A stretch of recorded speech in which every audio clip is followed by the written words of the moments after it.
자, 여러분들은 지금 주말에 새날의 세계로 오셨습니다. 오늘은 분위기를 좀 바꿔봤습니다. 뒷 배경이 훨씬 더 부드럽네요. 그치요? 아무래도 좀 캐주얼한 오늘 방송 분위기에 맞춰서 네.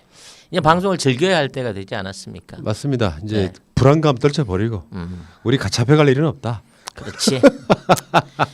이 상황에서까지 우리가 불안하면 안 되지. 예. 기적을 썼는데. 자, 이 방송은요 최초 공개로 진행됩니다. 내가 유시민 이사장과 김용민 TV에 양보를 했어요. 우리 언론 재벌로서 뭐 생방송하게 내버려 두자. 그래서 우리는 최초 공개로 한다는 말씀드리고요. 자, 그렇기 때문에 최초 공개 날이기 때문에 라이브가 아니기 때문에 개드립은 생략하고 자, 바로 출발할게요. 감사합니다. 예. 자, 시작하겠습니다.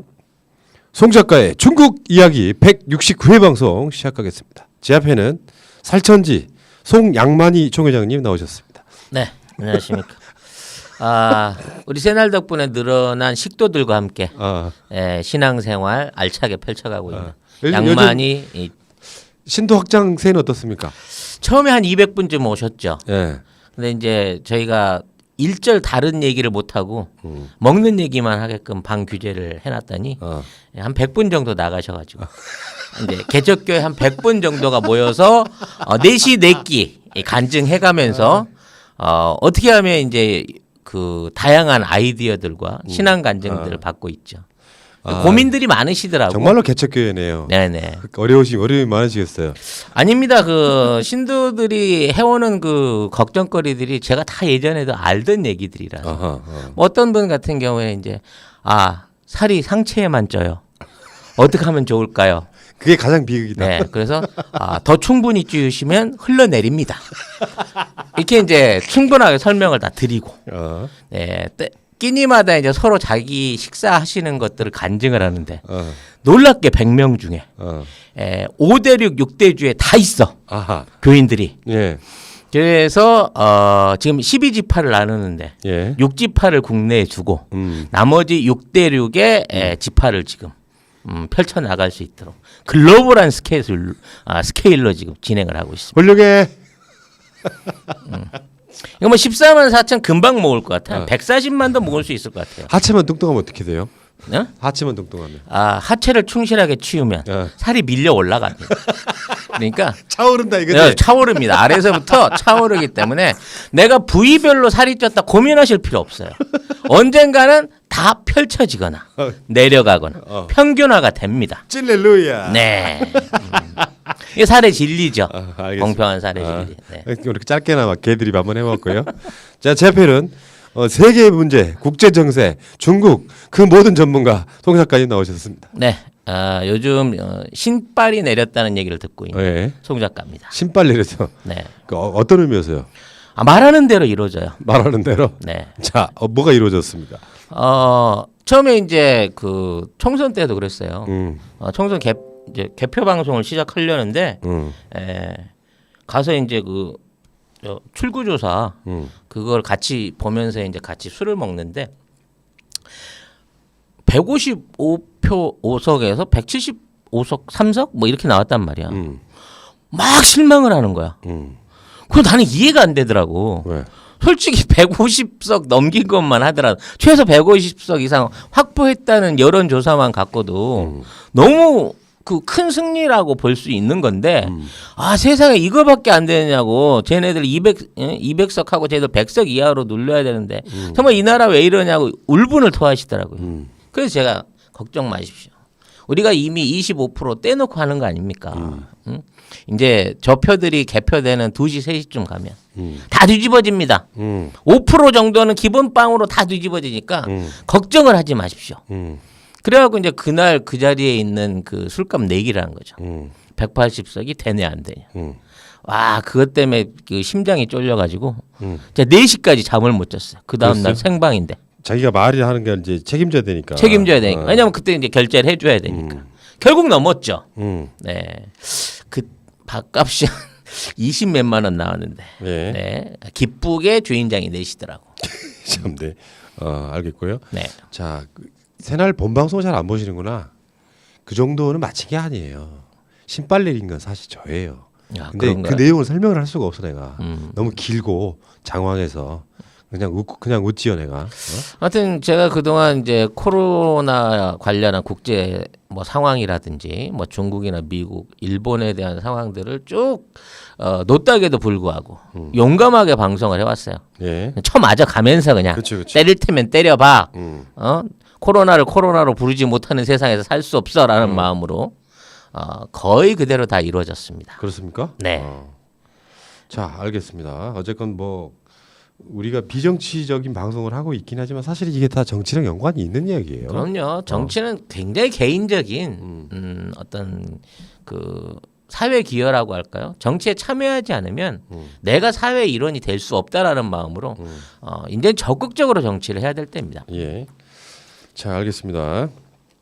자, 오늘은요 파켓몰 재밌는 PPL은 후반부에서 하겠습니다. 네. 어, 재미가 있을려나 모르겠네. 재밌을 것 같아요. 자, 일단은 PPL이 더 재밌는 방송. 자, 이번 주 주제 지난주에 이어서 우리나라 미래 먹거리 그렇죠. 이야기를 하실 건데, 자 오늘 발제를 한번 부탁드릴게요. 오늘의 발제는 건설은 노가다가 아닙니다. 과학입니다. 노가다, 막노동. 그렇죠. 그렇죠. 네.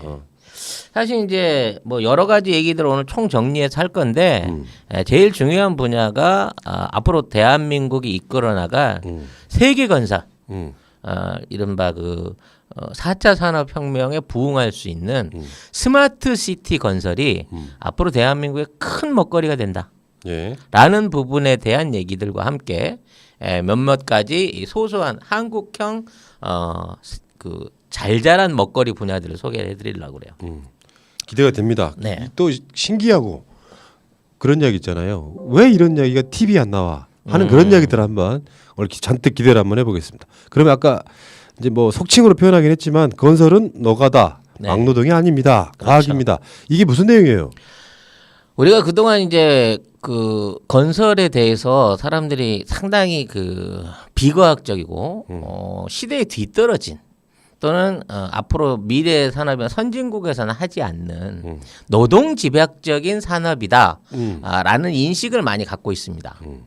특히 이제 우리나라 건설이 한동안 해외에서 뭐 중동이라든지 뭐 전 세계에서 그 맹위를 떨쳤습니다만 중국의 어떤 저렴한 인건비라든지 뭐 각 국가들이나 경쟁 국가들에 밀려가지고 이게 많이 이제 쇠퇴한 경향이 있죠.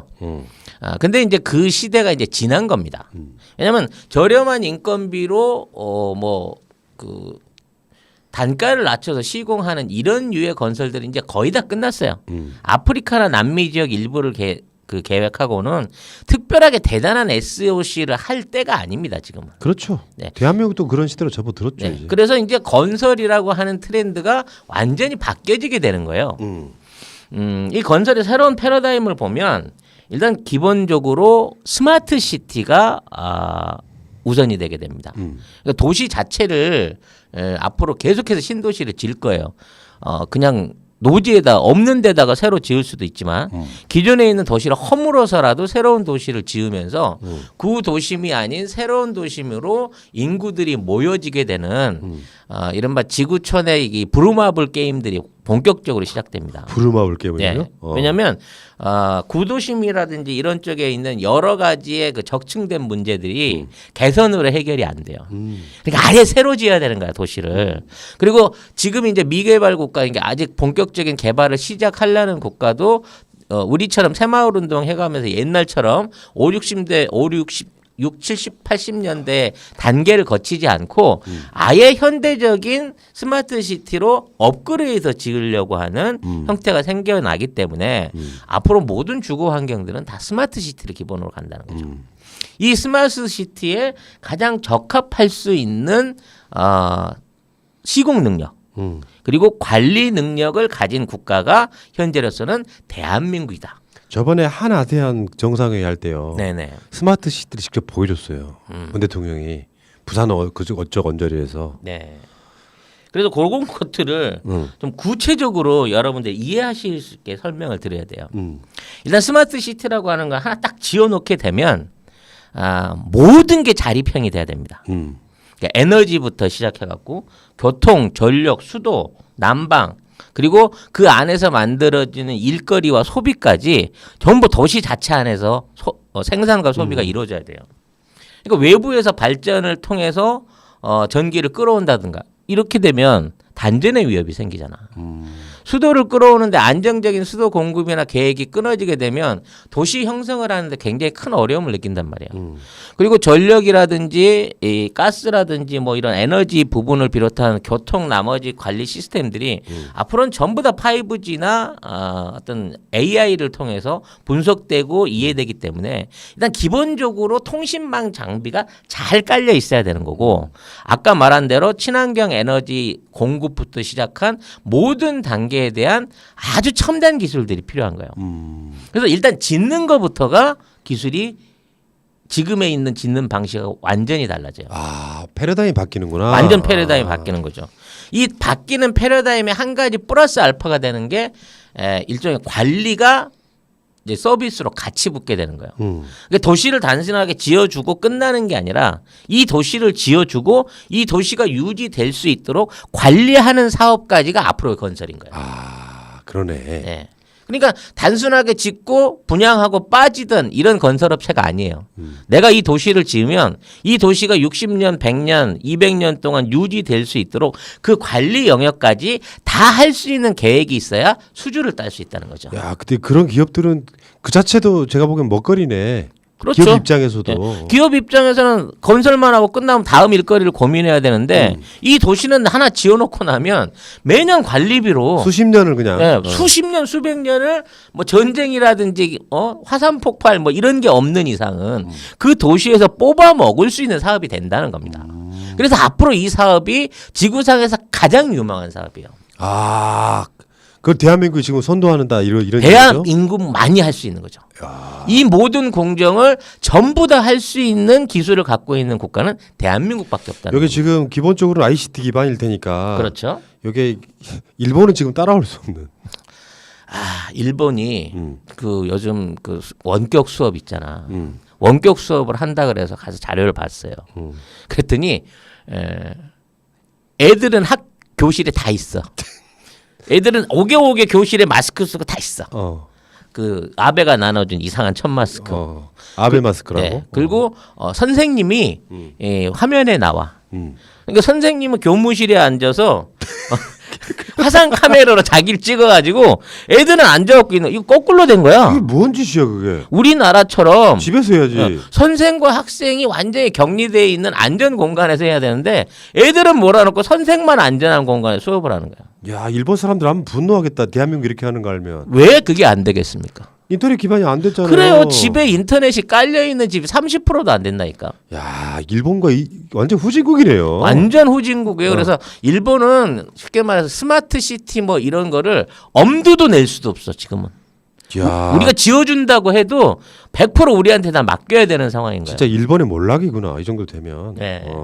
그래서 이제 좀 구체적으로 얘기를 해보자면 일단 시공 분야에 주로 혁신이 필요해요. 예.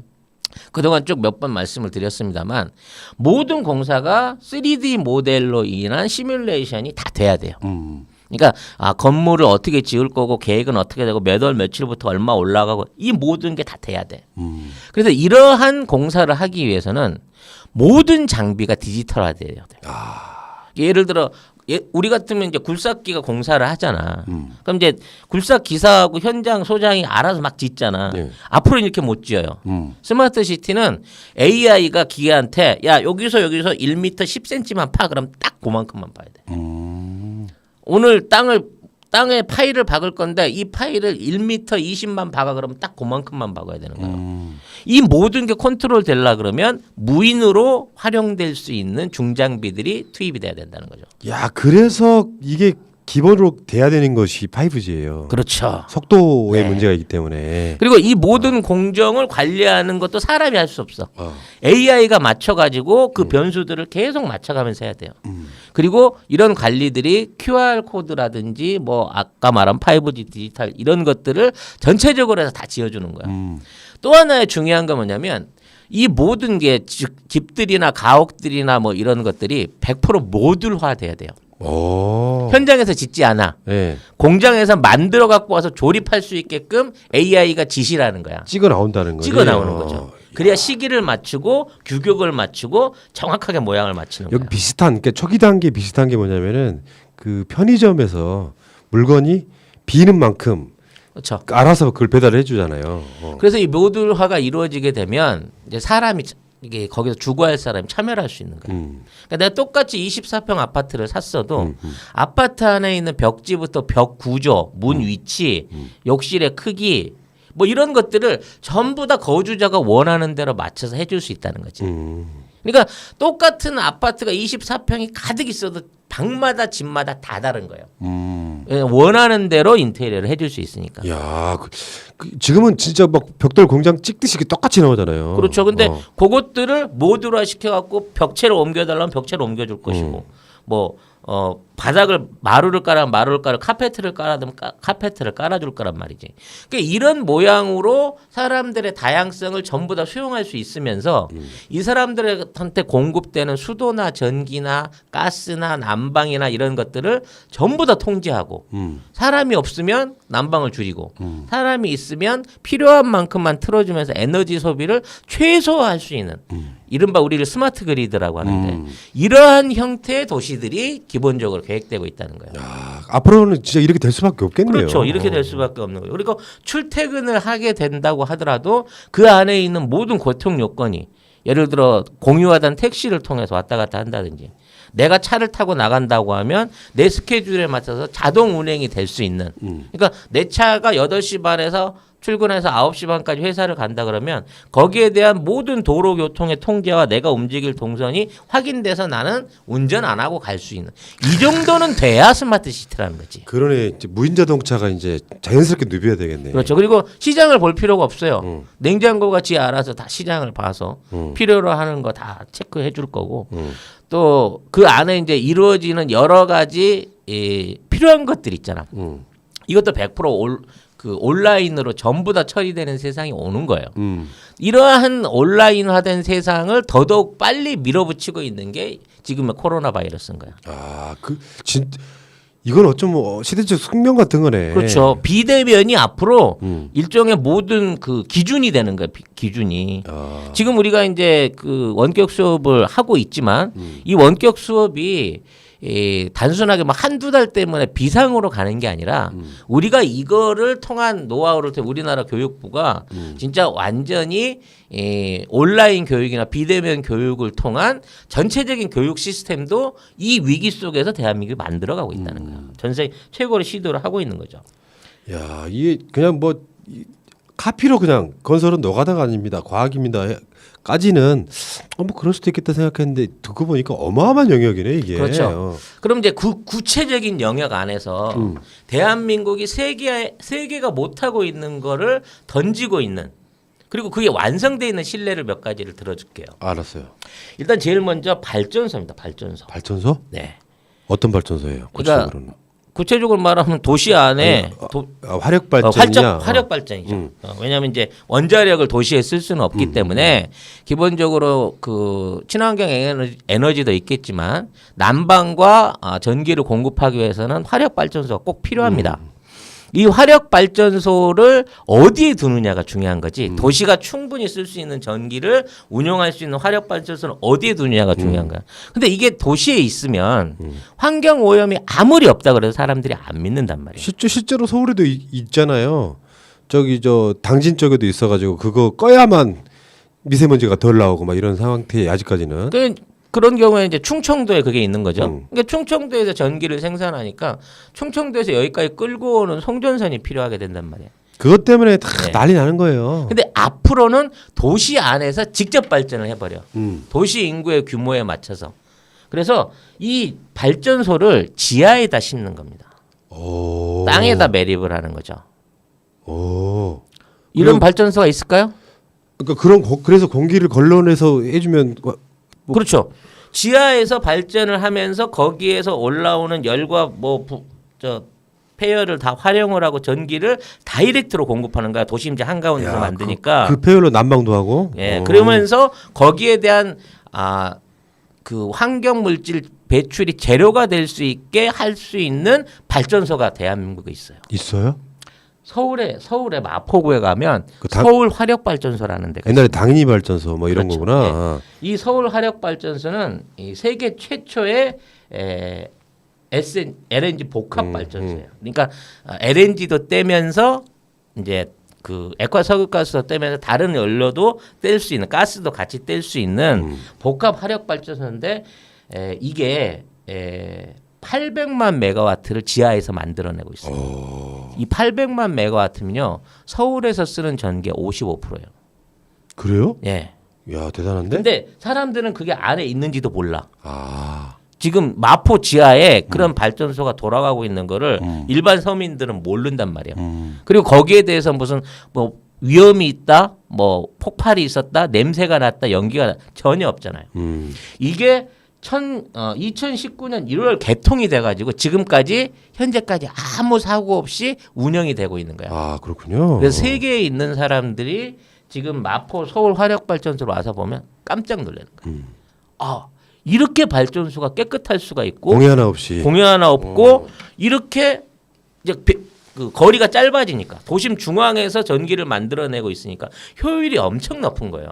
사실 이것 때문에 우리가 지금 충청도나 그 이런 그 당진 아까 말한 여기에 있는 화력 발전소를 지난 겨울 내내 세울 수 있었다. 안 돌려도 된다. 그래서 우리 지금 미세먼지나 봄철 이 황사 시즌에 왔는데도 불구하고 올 겨울에 이러한 매연에 대한 특히 이제 이 배기가스에 대한 이게 없었던 게 사실은 이 발전소가 돌아가기 시작한 게 큰 거야. 서울에 전기를 공급하려고 그쪽에서 돌아가야 될 발전소의 역할을 마포구 지하에서 만들고 있다는 거죠. 아 그러네요. 이렇게 되면 앞으로 만들어지는 모든 신도시뿐만 아니라 기존에 있는 도시 지하에도 이와 같은 발전소를 원하게 돼 있어. 아 그렇겠지. 근데 이거를 실제적으로 만들어서 운영하고 있는 그리고 굉장히 이게 효과를 잘 보고 있는 나라가 대한민국 서울이라는 거죠. 아 그렇군. 사람들이 몰라. 자랑스럽다. 겁나 자랑스럽지. 어. 네. 그 다음은 지하 공간들을 활용할 수 있는 이른바 지하 메가시티예요. 지하 메가시티. 네. 물론 우리나라 지하에도 이제 그 삼성동 뭐 포엑스 지하 같은 데라든지 이런 걸 많이 짓고 있지만 거대한 지하 도시들이 네. 있지. 이거를 이제 완전히 점점 먹어 버릴 수 있는 진짜 큰 지하 도시가 지어지고 있습니다. 야구장 30배 크기의 지하 도시가 현재 조성 중이에요. 어디예요? 영동 지하에. 아. 그리고 여기에 지어지는 영동 지하에 있는 지하 타운은 이제 뭐 여러 가지 복합 위락 시설을 비롯해 가지고 뭐 쇼핑 시설이나 이런 것들이 들어가겠지만 그 안에 들어가는 규모와 안에 내부 환경이 그동안 뭐 미세먼지나 뭐 초미세 분진이나 이런 거에 문제됐던 것들을 완전히 해결할 수 있고 실제 나중에 개통되면 들어가 보실 수 있겠습니다만 이게 지하인가? 이 지상이 아닌가 싶을 정도로 완벽하게 지하의 도시 기능을 구현할 수 있는 이런 시설들을 지금 만들고 있다는 거예요. 그러니까 지하판 스마트 시티라고. 그렇죠. 지하 스마트 시티가 유지가 돼야 위치에 저기를 안 받아. 추운 데도 지을 수 있고 사막에도 지을 수 있고 아 그러네. 자연 녹지를 살려놓은 상태에서도 도시를 지을 수 있는 거예요. 겉에는 숲인데 밑에는 지하의 그렇죠. 도시고. 지하에 도시가 있는 거죠. 이러한 기술을 실증하고 있는 게 대한민국이라는 거죠. 놀라운데? 네.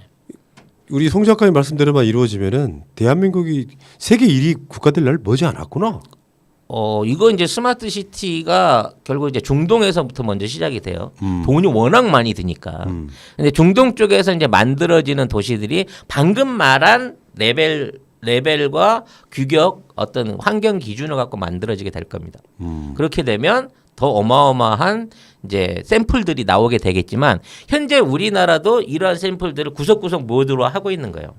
그리고 나중에 서울이 언젠가는 스마트 시티화 될 수 있는 계기들을 만들어가고 있는 거죠. 워낙 대도시긴 하지만. 그렇군요. 그래서 이 보조 시설들과 이런 것들을 지하에다 몰아넣고 있는 기술들이 앞으로 꼭 필요해집니다. 자 여기까지는 토목 기술 하면 웬만큼 만들 수 있어요. 웬만큼은. 네. 뭐 흉내 내면 못 만들겠어요. 어떤 토목 공사인데. 그래서 뭐 어수룩하게 만들 수 있지만 다른 국가들이 우리나라의 스마트 시티 기술을 따라올 수 없는 결정적인 한 가지 장점이 또 하나가 있습니다. 뭡니까? 전력이에요. 전력? 전력의 공급인 거죠. 전기선을 까는 데 있어서 이게 사실은 돈이 굉장히 많이 듭니다. 토목공사 같은 경우에는 이게 아까 얘기한 뭐 모듈화라든지 자동화라든지 이게 되면 계속 단가가 낮아져요. 한데 전기는 지금까지는 전기통신은 어마어마한 돈이 들어가는 일종의 굉장히 비싼 도시의 인테리어 사업 같은 거예요. 그러니까 하수관로나 상수관로나 건물을 짓는 것보다 이 전기통신 시설을 하는 게 제일 돈이 그 단가가 비싸게 들어간다는 거지. 그렇군요. 근데 우리나라가 개발한 기술이 이 단가를 10분의 1로 줄일 수 있는 10분의 1로? 혁명인데 이건? 이건 거의 혁명적인 거죠. 이게 뭐냐면 기존의 전력관과 통신관을 합쳐버린 거예요. 그래요? 전기선에 통신선을 같이 넣어갖고 운영을 하는 거죠. 그리고 그 부피는 10분의 1이에요. 그러니까 전체적인 지금 뭐 지하 전열선이라 여러분들 보시면 케이블이나 이 규모가 어마어마하잖아. 땅도 엄청 크게 파야 되잖아. 그러니까. 근데 이 부분이 한 뭐 많이 줄이면 10분의 1, 적게 잡아도 한 3분의 1 정도로 부피가 줄어들어요. 그러기 때문에 이 자체가 공사비 자체가 적게 되는 거야. 그 들어가는 설비나 매설해야 될 관의 양도 전선의 양도 확 줄어들게 되는 거죠. 이게 이제 초전도 케이블 기술인데요. 어허. 이 초전도 케이블 기술을 쓰게 되면 기존에 있는 변전소가 필요가 없어져요. 도시 안에서 아까처럼 지하에 발전소를 두고 이 초전도 케이블을 열면 사실상 발전소에서 나온 전기가 선만으로 완전히 다 도시 전체에 공급이 되는 거야. 그리고 이게 통신까지 다 해결을 해. 유무선 통신에 대한 부분을 이게 다 해결하는 거죠. 근데 대개는 나중에는 유선은 사라질 것 같아요. 근데 유선을 중계하는 중계기는 있어야죠. 그렇기 때문에 유선이 완전히 사라질 수 없는 겁니다. 그러니까 내부에는 유선이 사라진 상태. 그렇죠. 우리가 사용하는 유선은 완전히 길에서 없어지겠지만 자, 그 유선에 휴대폰들을 연결해 줄 수 있는 기술들이 1km를 못 벗어나. 그 기술도 만약에 발전한다면 그 기술도 이미 발전해 있죠, 우리나라가. 우리나라가 이런 거요. 지금에 있는 게 안테나가 있으면 이 안테나하고 안테나 사이에 두 개를 세워야 되잖아요, 이렇게. 그러면 이 안테나 사이 거리에만 유지가 된단 말이야. 근데 이걸 확장해 가지고 이 안테나와 이 안테나의 중첩 거리를 이만큼 늘린 거야. 그러니까 요만큼은 이 안테나가 땡기고 요만큼은 이 안테나가 땡겨 가지고 기존의 송전 기술에 비해서 송전탑의 거리를 획기적으로 늘릴 수 있는. 근데 전자파의 시대가 오겠다. 반대로 말하면. 뭐 그것 때문에 5G 때문에 뭐 코로나가 많이 생긴다는 음모론도 있습니다만 아무튼 그런 기술까지도 전부 다 우리가 가지고 있단 말이에요. 그래서 아까 얘기한 이 전기 기술은 현재 그 초전도 송전 케이블 특허를 앞두고 있는데 이게 나와버리면요. 기존에 있는 모든 전력공사, 통신공사, 통신망 케이블 자체가 이걸로 다 바뀌어요. 어허. 안전하고 용량도 줄고 전기 저항도 줄고 전기 손실은 10분의 1로 줄어. 용량은 5배로 늘어. 이 케이블 하나만 깔아두게 되면 서울 시내 전체의 모든 변전소와 전력 중계기 그다음에 가정으로 들어가는 분배기 같은 게 다 필요 없어지는 거야. 이 자체가 토목공사를 40% 이상을 줄여요. 단가에서 다른 나라들이 따라올 수 없는 단가를 만들어낼 수 있다는 거죠. 내 생전에 가능합니까? 이미 다 완성된 기술이에요. 그게 이제 돈만 내면 돼. 금액의 문제 같은 게 더 그러니까 있는 거잖아요. 스마트 시티 30만 호를 짓는데 투자비를 얼마를 잡을 거냐? 뭐 기존에 있는 뭐 건설 방식으로 이걸 다 하려 그러면 한 150조 정도 든다. 예를 들어 투자금이. 그러면 한국이 제한할 수 있는 방식은 100조 미만으로 지을 수 있다는 거고 다른 나라는 이러한 기능을 발휘하거나 이만한 단가를 맞춰낼 수도 없는 수준으로 우리가 독점적인 시장을 차지할 수 있다는 겁니다.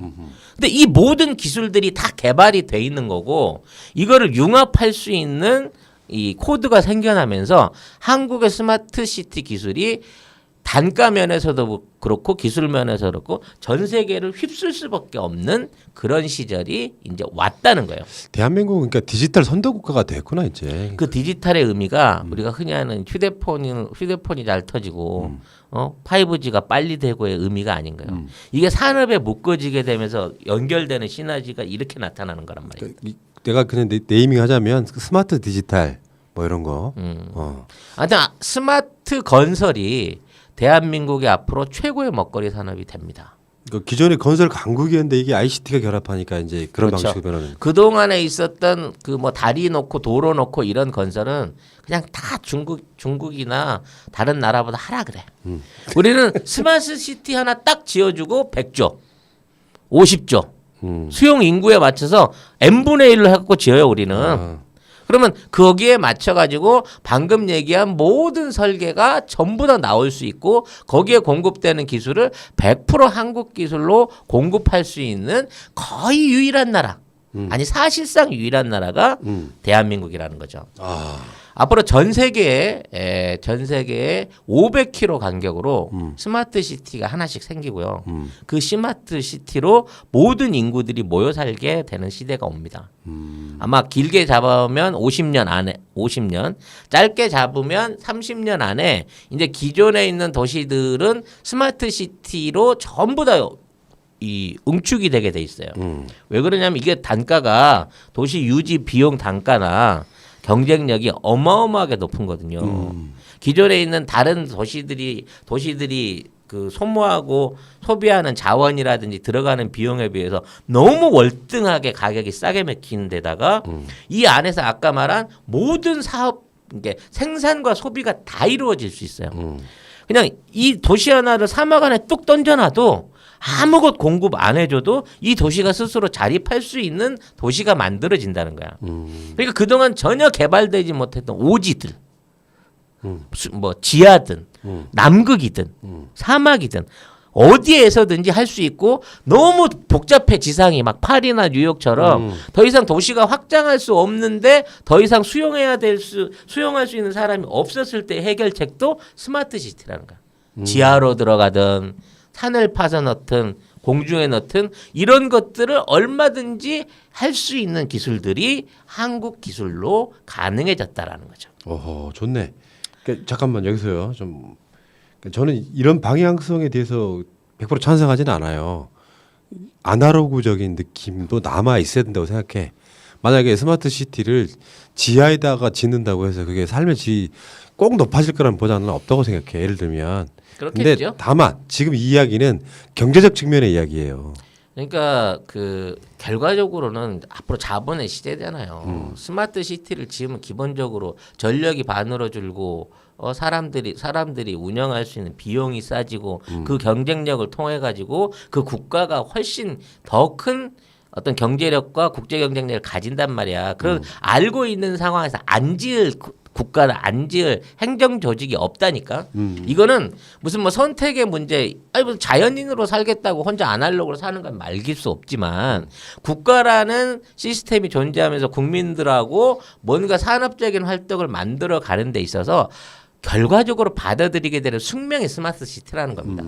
그럼 이 안에 들어가게 될 투자될 비용은 지금 우리가 알고 있는 어떤 산업에 투자되는 비용 매출의 최소 10배에서 100배인 거예요. 스마트 시티 사업은.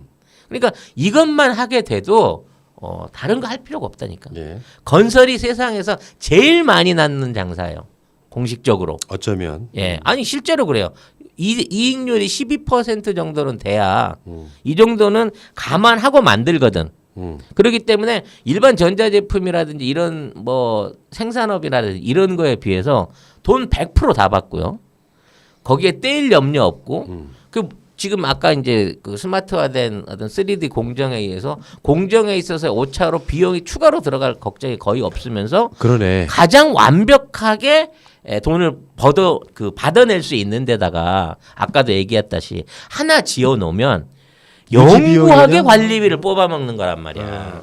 그러니까 이 사업이야말로 앞으로 대한민국을 먹여 살릴 사업인 거예요. 이런 게 이제 두바이나 뭐 아랍에미레이트나 이런 그 사우디아라비아 같은 쪽에서 시작이 되겠지만 한두 개만 짓기 시작하잖아요. 그러면 전 세계에 열풍적으로 이게 퍼져나가게 될 그렇겠네요. 겁니다. 그러네. 네. 자, 스마트 스티치 다 끝난 겁니까? 뭐 요 정도만 합시다. 아직 할 얘기가 많으니까. 알겠습니다. 네. 자, 그러면은 여기서 이제 PPL 하나만 하고 갑시다. 중간에 껴넣어야 돼. 뒤로 가면 사람들이 끝까지 안 봐. 그렇구나. 아. 네. 자, 오늘의 팟캐몰 제가 오늘 이거 추천해봐요. 화장품 냉장고. 지금 여기 노와라고 노와 뷰티 디지털 프리미엄 화장품 냉장고 20리터짜리예요. 제가 고른 이유는 지금 시대는요. 아까 말한 스마트 시티랑도 연관이 있을 수 있는데 예전에는 우리 엄마 기억하는데요. 분가루 있잖아요. 거기 나중에 오래 쓰다 보면 이게 갈라져 가지고 막 이거 막 바르던 시대가 아니에요. 되게 특히 여성분들, 남성도 요즘에 화장을 많이 하니까 이제는 얼굴에 독이 안 남는 쉽게 표현하면 그 자연 친화적인 내용물을 쓰다 보니까 이게 변질이 돼. 그래서 화장품 냉장고 쓰시는 분들이 꽤 있다고 그러더라고요. 화장품 자체가 이제 식품 기준에 적합해야 돼요. 먹을 수 있어야 되기 때문에. 그래서 먹지 마세요, 바르세요 이렇게 하잖아요. 뭐 피부에 양보해서 그러는데 실제 화장품 기준은 식용이 가능한 상태의 것만 재료를 쓰기 때문에 아무래도 변질 염려가 높습니다. 그렇기 때문에 화장품 냉장고들을 많이 쓰시는데요. 이 제품은 사실상 냉장고가 아니에요. 이거는 멀티 보관함이라고 보시면 됩니다. 아, 그렇겠지. 그러니까 영하에서부터 시작해갖고 영상까지 모든 온도의 세팅을 다 맞춰줄 수 있어요. 이 기계는. 야, 좋더라고. 그러니까 화장품의 적정 온도 같은 게 뭐 5도에서 15도 사이다 선선한 정도로 보관한다고 치면 분유나 뭐 한약 같은 거를 따뜻하게 보관하기 위해서는 60도로 맞춰놓고 쓸 수도 있는 거고요. 오호. 찜질을 위해서 그러니까 뜨거운 수건 같은 거를 집어넣고 80도, 90도 까지 뭐 80도까지 무리입니다. 한 70도까지 올려가지고 찜질 팩을 할 수도 있는 거예요. 그러니까 매직 박스야. 매직 보관할 수 있는 매직 박스이면서 온도 조절이 100% 가능한.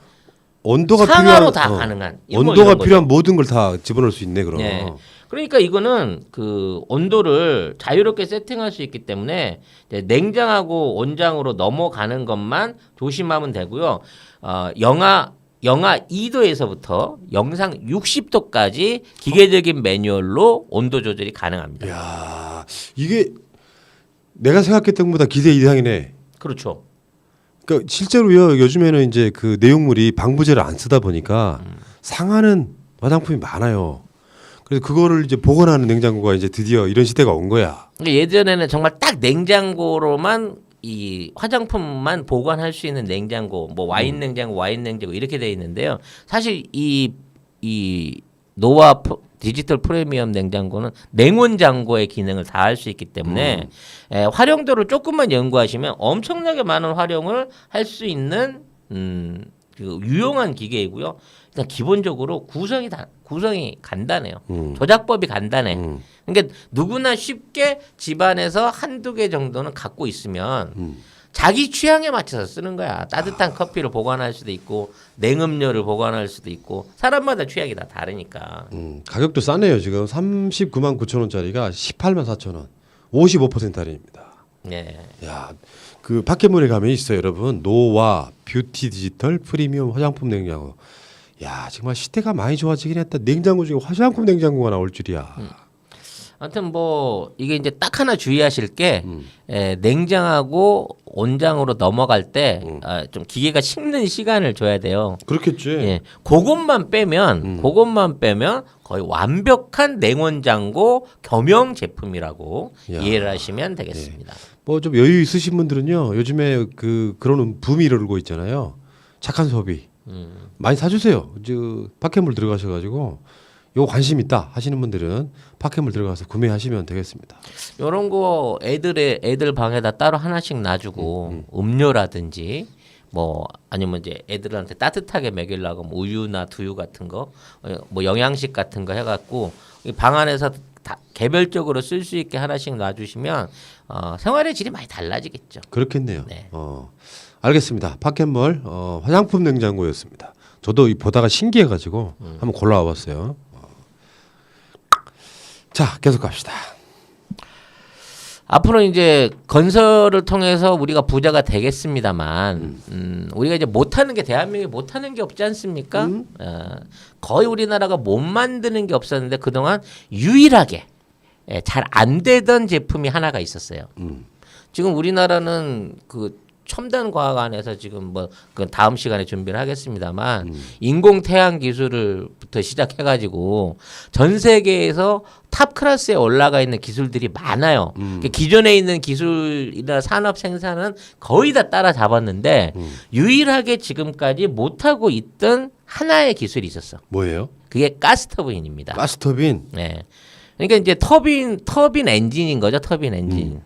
이 이제 터빈 엔진 뭔지는 아시죠? 비행기 돌아가는 그거. 우리 천안함에서 나와요. 천안함 침몰할 때 그 터빈 엔진 그 부분만 따로 떨어져 나갔다 뭐 이런 것도 있었잖아요. 뭐 여러 가지 중요성이 있습니다만 사실 이 가장 효율이 높은 엔진이고요. 이게 이제 발전용으로도 많이 사용이 되고 그리고 대형 엔진 그러니까 우리가 일반 알고 있는 그 내연기관이 낼 수 없는 대용량을 처리하기 위해서는 이게 꼭 필요한 기술이에요. 이 발전기 터빈 기술이. 근데 이거를 선진국들이 미국, 독일, 일본, 이탈리아 이 네 나라가 이 기술을 독점하고 있어요. 아하. 지금까지 우리가 이거를 못 만들었단 말이지. 그래서 그냥 이게 100% 수입산입니다. 아 그렇습니까? 네, 그러니까 우리나라의 뭐 비행기 그 대형 비행기는 통째로 사오니까 그렇다고 치지만 우리나라 발전 설비가 있잖아요. 발전 설비 안에도 이 터빈 엔진이 들어가거든. 이게 가스 화력이나 수력이나 다 똑같이 이 터빈 엔진은 들어가요. 이걸 돌려가지고 그 안에서 이제 전기를 만들어내는 역할을 하니까. 근데 이 기술을 습득을 하려고 했는데 이거를 계속해서 외국에서 습득을 못하도록 전수를 안 해준 거야. 이거를 그래서 이제 2006년도부터 우리나라의 두산중공업이 이 기술을 개발하기 위해서 이탈리아에 있는 회사를 하나를 인수를 해가지고 그거에 관련된 기술을 먹으려고 하니까 일본 애들이 나와가지고 만일 그 회사를 먹으면 우리가 니네 지금 한국에 공급해 놓고 있는 모든 가스 터빈 엔진에 대한 개보수를 안 해주겠다고 협박을 한 거예요. 우리나라에 가동 중인 가스 이제 발전소 터빈이 149개요. 150개에서 하나 빠지는 거야. 근데 이게 100%다 일제입니다. 아 그래요? 예.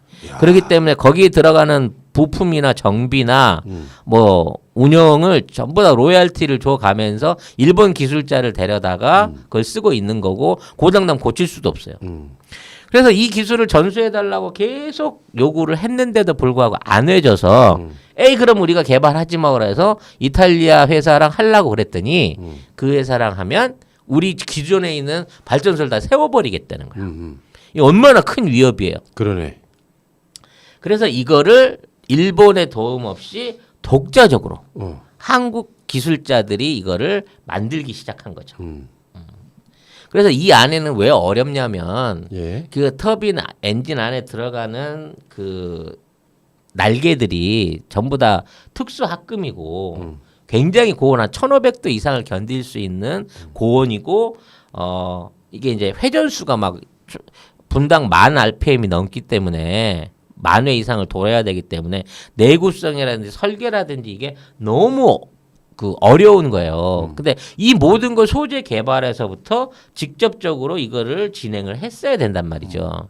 근데 처음엔 소재 때문에 이게 어려웠기 때문에 유럽에서 재료들을 이제 수입을 했고 그리고 그것들을 조립해가면서 자체적인 기술을 만들어 가지고 이제는 우리가 독자적으로 개발할 수 있는 수준의 기술을 완성을 했다는 거죠. 야, 우여곡절 끝에 이제 한국산 네. 가스터빈이 나오는 거예요? 그렇죠. 그래서 이 한국산 가스터빈만 대체를 해도 아까 149대라 그랬죠? 아, 그렇습니까? 예, 이것만 그 발전 대체 효과라도 10조 원이 넘는 규모예요. 아직은 초기 단계죠. 아니 이제 개발했으니까 앞으로 써야지. 네. 신규로 나오는 거 갈아 끼고 신규로 나오는데 건설하고 기존에 있던 거 고장 나면 이걸로 갈아 껴야지. 이걸로 해서 얻을 수 있는 수입 대체 효과만 10조 원이고 오호. 그와 관련해서 이걸 수출길에 오르게 된다 그러면 아까 얘기한 그 스마트 시티 기술을 운영하는 데 있어서 아. 오게티였던 거지. 그러네. 딱 하나의 그것만. 오게티였던 대용량 엔진 부분을 우리가 해결할 수 있는 기술을 두산중공업이 만들었다는 거야. 이게 반대로 말하면 일본이 또 시장이 또 잡아먹히는. 일본은 미쳐버리는 거죠. 아, 저것들이 저걸 어떻게 만들었지? 30년 가도 못 만들 줄 알았는데 불과 시작한 지 7년 만에 벌써 독자적으로 개발을 했단 말이야. 그러면서 시비를 걸어갖고 어떻게든 특허권 문제라든지 뭐 이런 문제로 해갖고 이걸 시중에 못 내놓게 하기 위해서 어마어마한 방해를 하고 있어요. 미쓰비시, 히다치 이런 야, 일본계 기업들이. 일본 몇 개 안 남은 먹거리 중에 참. 그렇죠. 거의 유일한 그 먹거리라고 단독으로 해 먹을 수 있는 먹거리라고 봐야 되는데 이 부분의 시장이 털려버리면 아마 일본의 그러니까 미쓰비시를 비롯한 일본의 주요 중공업 회사들이 완전히 휘청할 수 있는 수준의 새로운 사업 분야가 만들어진 거죠. 그러니까 보니까 정부 차원에서 이거를 지원을 하고 있더라고요. 왜냐하면 두산이 이 건설을 잘못해가지고 아파트 짓다가 망해가지고 회사가 지금 거의 거덜날 수준이에요. 그래서 맥주도 팔고 뭐 음료 소주도 팔고 다 판 거야. 그러면서도 불구하고 캐시 카우였던 그걸 팔면서도 여기에 집중적으로 달라붙어 있는 이유가 이게 되기만 하면 대박 초초 대박이거든. 그 대륙풍 수준에. 그렇죠. 여기 지금 세계 시장이요 200조 정도 된답니다. 그러니까 아. 이 어마어마한 시장 안에서 5개 나라밖에 못해요. 못하는데 우리나라가 본격적으로 신제품이 나오면 어떻게 된다? 기존에 있는 국가들하고 가성비로 보나 성능비로 보나 훨씬 더 뛰어넘을 수 있는 엄청난 기술 수준을 지금 완성을 했다라고 하는 거예요. 그래서 이걸 하게 되면 단순하게 이제 터빈 하나 만들었다고 끝나는 게 아니라 아까 거기에 들어가는 부속품 재료들 뭐 조립하는 데 들어가는 뭐 껍질 이 모든 재료들을 관장할 수 있는 게 한 200개 회사 정도 돼요. 그럼 이제 자동차가 수만 개 부품을 조립해 갖고 만드는 거잖아. 근데 이거는 그렇게 많은 기업들이 참여하지 않으면서 한 200여 개 기업의 기술이 참여하면서 이걸 만들어내게 되면 그만큼 파이들이 크거든. 한 200개 정도 되는 대기업이 나오는 거야. 1조는 기본적으로 땡길 수 있는 대기업들이 이게 우리가 말하는 유니콘 기업들이 한 200개는 생겨나는 효과를 만들어낸다니까. 이 정도 되면 우리가 그동안 중소기업을 키우기 위해서 이제 육성하고 유니콘 기업 키운다고 하는데 유니콘 기업이나 매출이 1조를 해야 되거든요. 이거 1년에 2개, 3개도 안 나와요. 근데 200개가 한꺼번에 터진다고. 이 기술이 완성되기 시작하면. 그래서 이 기술을 바탕으로 발전 시장이나 대형 터빈 쪽에다 진출하면서 동시에 비행기 엔진이나 선박 엔진이나 이런 쪽으로 응용 기술을 끌고 가고 그렇겠네. 결과적으로는 로켓 발사에 들어가는 일종의 이제 로켓 기술에까지 미사일 기술에까지 이 터빈 엔진 기술이 계속적으로 들어간다. 응용이 되겠네요. 예, 그러니까 비행기, 선박, 앞으로 대용량 뭐 자동차 그다음에 우주 기술, 군사 기술 이 모든 데가 응용될 수 있는 기술을 국산화했고 이걸 가지고 앞으로 새로운 사업을 만들어낼 가능성들이 높아졌다는 거지. 이게요. 이제 가스터빈 같은 경우는 뭐 자료를 보면은 미국의 제네럴 일렉트릭 여기가 거의 점유율이 60% 정도 되고요. 우리나라는 50%가 일제예요. 그리고 세계적으로 보면 독일이 27%, 일본이 11%인데 네. 아까 말한 것처럼 우리나라에 들어와 있는 건 대개 일본 거다. 네, 대부분 일본 거고 AS를 일본이 하고 있죠. 그렇기 때문에 우리가 정말 이것만 해결돼도요 무역 적자 한 절반 날라갑니다. 진짜로. 야, 일본은 정말 살 떨리겠다. 살 떨리죠. 저번에 반도체 갖고 시비 걸었던 게 지금도 후회될 것 같은데. 되게 지금 대한민국이 그 기술들을 개발을 못해서가 아니라 거리가 가까우니까 개발하는 돈보다 갖다 쓰는 게 더 나아서 썼던 거거든. 그렇죠. 지금 원천 기술이라고 하고 막 그 지랄 하다가 그만 떨다가 지금 망하고 있잖아요. 그 일본이 뭐 LCD에서도 그랬고 자기들이 갖고 있는 기술들을 한국이 도저히 기술 격차를 못 따라올 거다라고 착각을 하고 한국의 기술 이전이라든 협업을 거부를 해왔어요. 그냥 만들어준 거 비싸게 사다 써. 우리 기술 너희들한테 안 줘. 그러니까 안 주면 우리가 만들지 뭐 하는 게 하나하나씩 성공을 하기 시작한 거고 이번에 가스 터빈까지 실제 이제 상용화 운전이라도 이게 이제 본격화되게 한 1, 2년 걸리겠습니다만 이게 해결하게 되면은 사실상 일본이 우리한테 뭘 팔아먹을 수 있는 거는 없어진다라고 봐도 괜찮은 수준이라는 거죠. 그리고 일본도 이 대형 엔진 말고 소형 엔진에 대해서는 아직까지 이 엔진 기술을 습득을 못했어요. 특히 이제 소형 엔진 경우는 군함이라든지 비행기라든지 뭐 이런 쪽으로 들어가는 기술이기 때문에 미국이 철저하게 지금 갖고 있는 한 4개국들이 철저하게 기술 이전을 안 하거든요. 근데 우리나라는 이미 이 미사일에서 뭐 좀 방식은 다릅니다만 미사일에서 기술을 축적했고 그걸 바탕으로 해서 전투기 그래서 그리고 선박용 터빈 엔진들을 이미 완성을 했고 이걸 저 군사용으로 지금 개조해 나가고 있는 거예요. 이걸 이제 담당하고 있는 기업이 하나테크인인데 저는 하나테크인에 대한 어떤 장기적 전망을 굉장히 높게 보고 있어요. 두산중공업하고 그 테크인하고 하나테크인 같은 경우에는 뭐 좀 얘기가 튀는데 트럼프하고 지금 이제 굉장히 면밀한 관계로 맺고 있는 듯한 느낌이 들어요. 현재 그 미국의 국방장관이 레이시온 부사장 출신인데 그 사람이 우리나라 와가지고 미사일 배치 관련된 얘기할 때 기업들을 많이 만났단 말이야. 그 중에 하나가 하나테크인인 거야. 이게 원래 삼성 거였던 건 아시죠? 그렇죠. 예. 그걸 한화가 받아들였는데 삼성이 못 키운 사업 파일을 한화가 키워서 지금 뭐 KF-X 엔진이라든지 앞으로 건조하게 될 우리 국산 항공모함이나 또는 뭐 구축함 같은 데 들어가는 엔진까지도 지금 국산화 단계를 밟아가고 있거든요. 그 기술이 어디서 오느냐? 레이시온사가 우리나라를 통해 가지고 그와 같은 미사일이나 이런 기술들을 하나테크인을 통해서 만들어서 하나가 OEM한 전 세계의 군사 무기로서 팔아먹으려고 하는 협정이 진행 중인 게 아닌가. 그리고 그게 기술 개발에 영향을 미친 게 아닌가라는 송 작가만의 독특한 촉이 있다는 거죠. 알겠습니다. 참, 야 가스터빈 그 이야기까지만 하실까요 이번 시간에는? 아니요.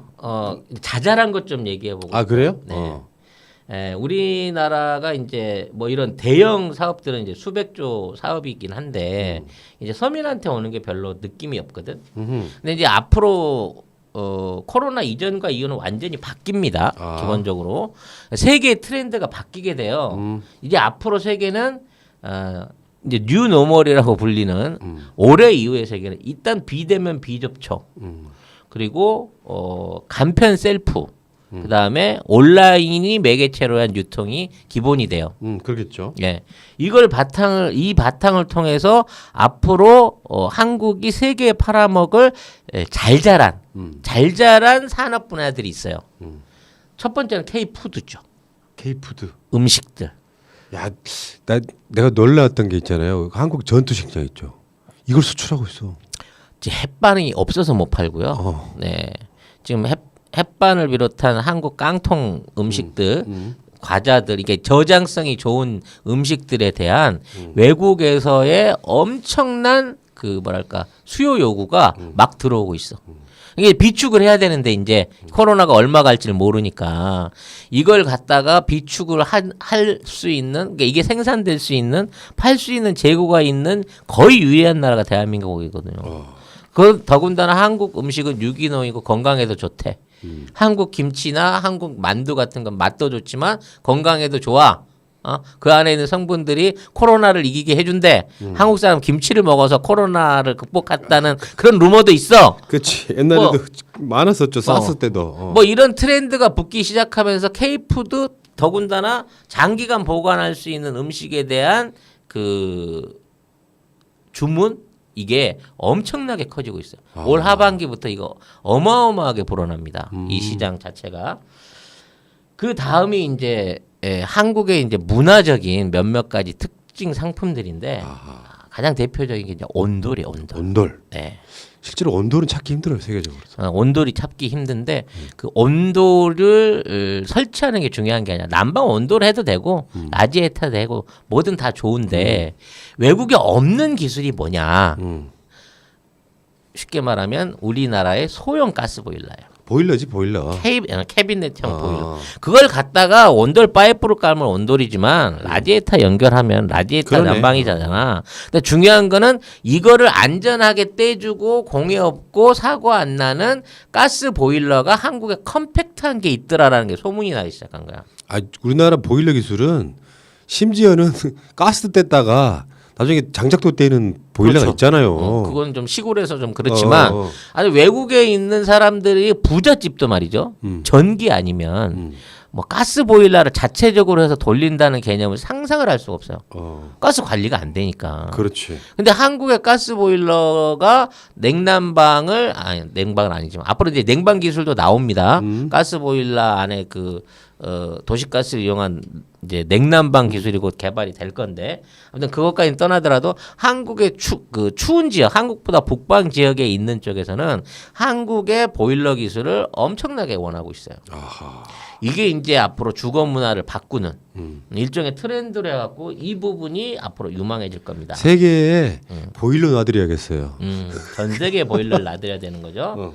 문화 사업 전반에서 이제 한류가 다시 일어나게 될 겁니다. 아 기존에 있던 문화 한류가 다시 예. 붐이 일어난다. 이제는 뭐 처음에는 드라마가 있고 그다음 K-팝이 있지만 이제는 이 드라마에 있는 K-팝 자체를 떠나서 한국식의 트레일러를 가진 이제 문화 상품들이 전부 다 세계에 공급되는 거예요. 그러니까 복면가왕 같은 프로라든지 뭐 스펀지 같은 프로라든지 우리가 포맷을 만들어 가지고 세계에 퍼뜨리고 있는 이런 문화 예능 코드들이 똑같이 복제돼 가지고 외국에서 성공하는 거를 느꼈기 때문에 얘는 다 따라오는 거예요. 우리가 러닝맨 해갖고 그 동남아시아로 휩쓸었던 거와 마찬가지로 지금 복면가왕은 전 세계를 휩쓸고 있거든요. 야 내가 방송할 때만 해도요. 일본 거 베끼기 바빴거든요. 그 방송사들이 다 지금 완전히 그런 시대는 지나간 것 같아요. 그 시대가 이제 지나간 게 뭐가 중요하냐면 전 세계가 VOD 시장이 개편이 되고 있는 거예요. 넷플릭스와 자국의 VOD 시장이 넷플릭스와 디즈니와 그 나라가 토종으로 유지되고 있던 VOD 시장이 세계적인 경쟁을 하고 있어. 그래서 앞으로 모든 문화 콘텐츠들은 극장이나 이런 데서 이제 소비 안 돼요. 비대면이기 때문에 이게 전부 다 유선을 타고 방송을 통해서 공급되는 시대가 온다고. 그러니까 우리나라도 이제 드라마를 만들면 똑같이 동시 번역이 돼가지고 전 세계의 직접적인 트렌드로 물건을 드라마나 쇼프로나 가요 프로그램들을 팔게 되는 이러한 시대가 온다는 그건 거예요. 무섭다. 여기서 뭐 히트한 거 몇 년 후에 보는 게 아니고. 그렇죠. 거의 동시대로 동시 개봉 같은 예, 거지. 그리고 동시에 언어나 이게 다 번역이 돼가고 가는 거야. 왜 지금 북미에서 우리나라 프로야구 중계권을 사갔겠냐고. 재밌거든 우리나라 야구가 아기자기하면서.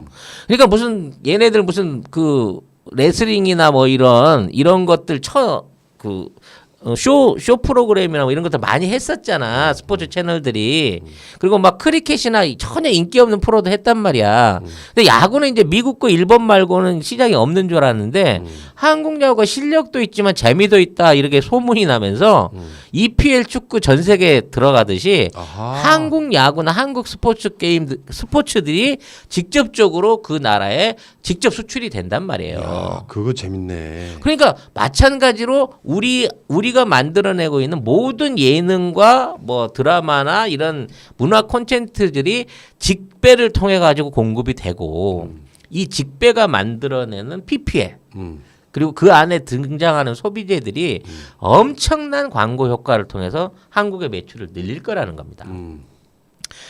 마지막으로 요 부분은 이제 제가 그 최근에 그 시장 가능성을 엄청 높게 본 건데 렌탈 사업이 이게 렌탈? 대박일 것 같아요. 지금 한국의 렌탈 열풍 아니에요? 그렇죠. 렌탈 안 되는 게 없더만. 그게 이제 할부금융이 이제 만들어지면서 쉽게 말해서 안마의자 700만 원짜리인데 한 달에 2만 원이면 3년 동안 받아서 쓸 수 있는 뭐 이 수준으로 이제 바뀌어가고 있는 거거든요. 그러니까 애초에 난 2만 원 계약을 하지만 계약과 동시에 기계값이 그냥 업체로 그냥 제조업체로 들어가. 그리고 나머지 업체는 이자 물면서 할부로 받아가지고 그 안에서 수익을 낼 수 있는 게 렌탈 사업의 기본인 거예요. 근데 이런 렌탈 사업을 전 세계에서 가장 활발하고 체계적으로 잘하고 있는 게 대한민국인 거야. 이제 앞으로 전 세계의 소비자들이 이 눈은 이미 높아졌어. 기본적으로 한국에 400만 원짜리 냉장고 너무 갖고 싶고 300만 원짜리 평면 TV 너무 갖고 싶어. 아 근데 냉장고 너무 커.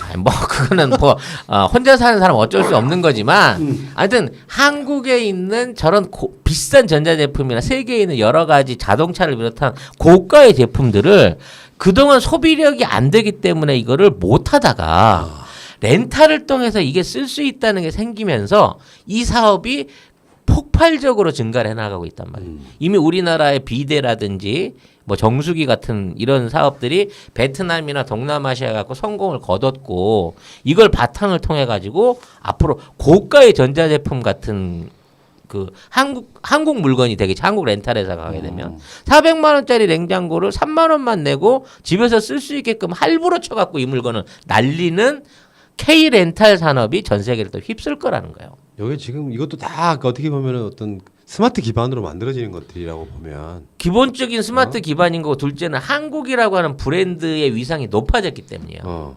갖고 싶은 거야. 열망하는 거야.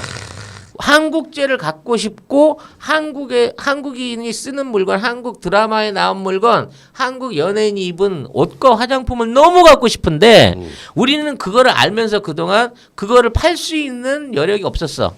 일단 2, 3년 전 거고 걔네들이 볼 때는 시기적으로 안 맞았고 그다음에 이걸 사업적으로 요구를 한다고 해서 우리가 걔네들한테 공급할 수 있는 공급망이 없었단 말이야.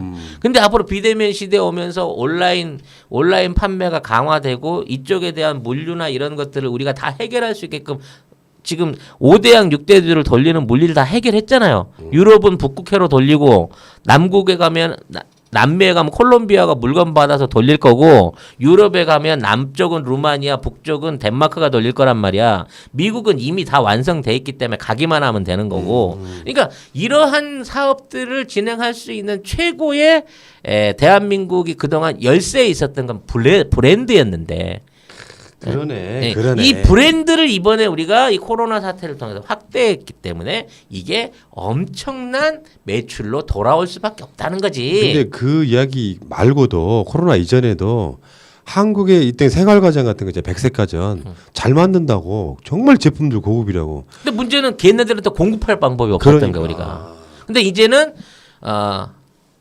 이런 거야. 이제 생산 라인을 충분히 우리가 전 세계에 확충을 했어.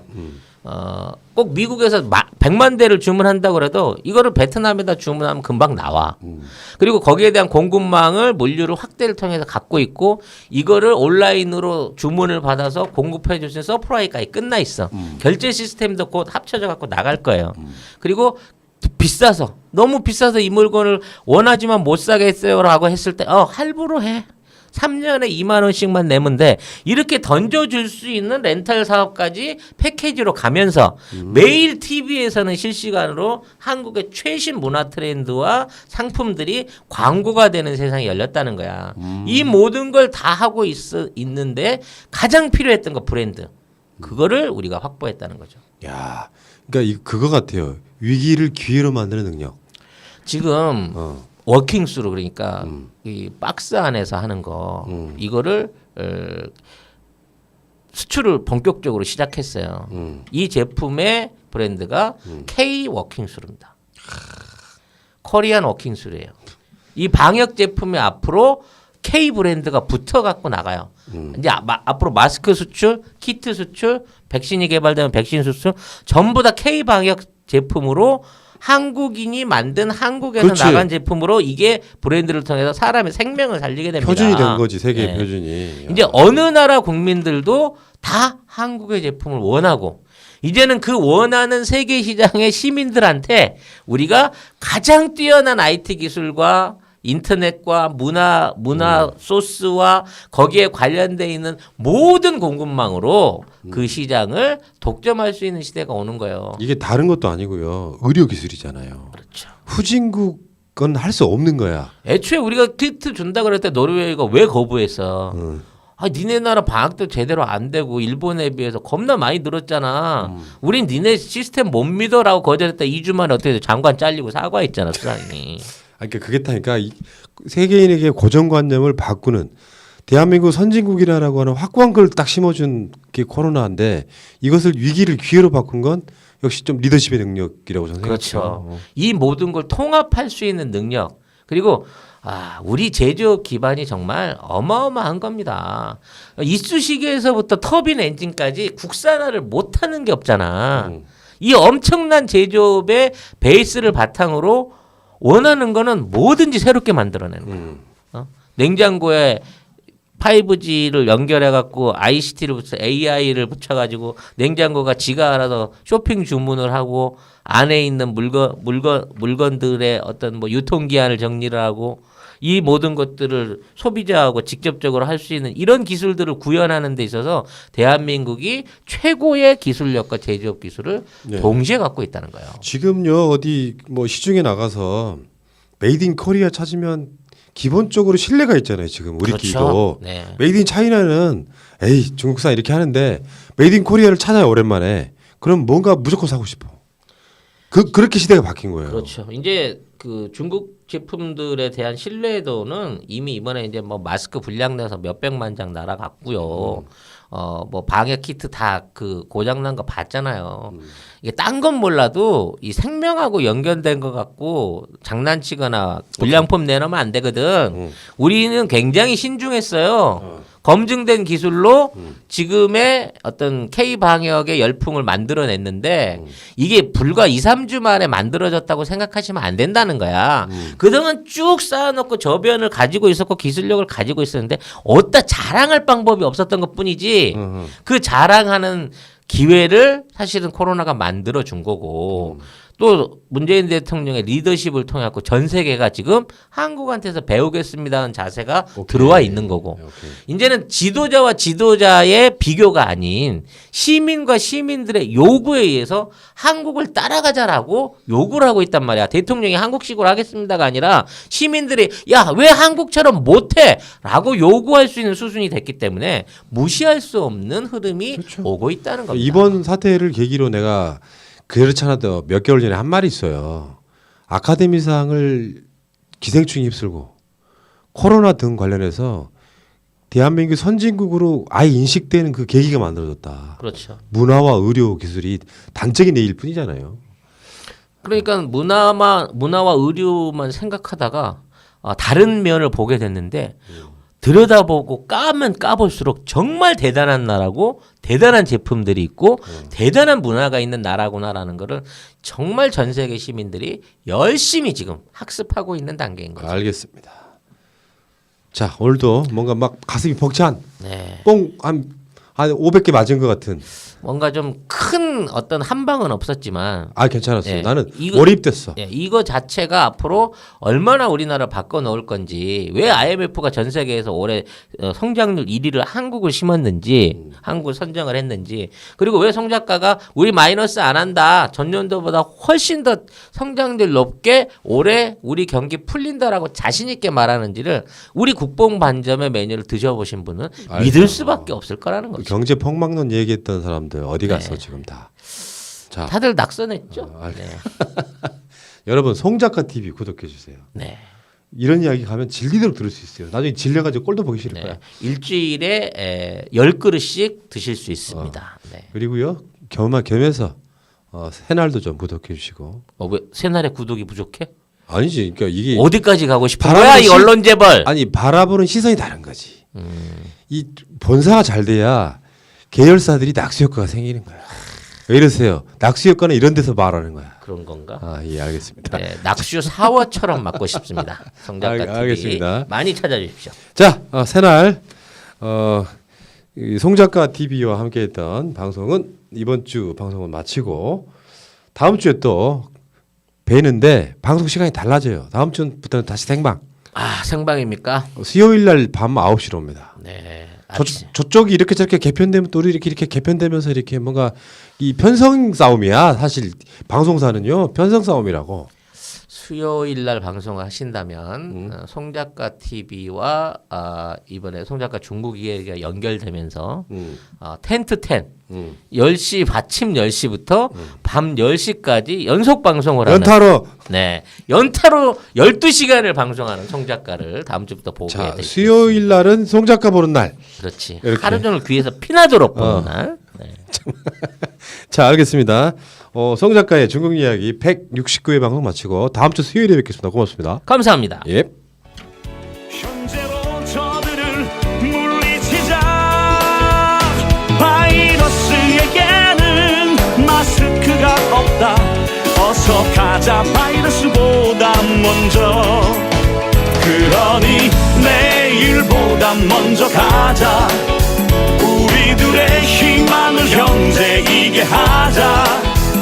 설령 그것이 내일이라 해도 현재로 저들을 물리치자. 바이러스에게는 마스크가 없다. 어서 가자 바이러스보다 먼저.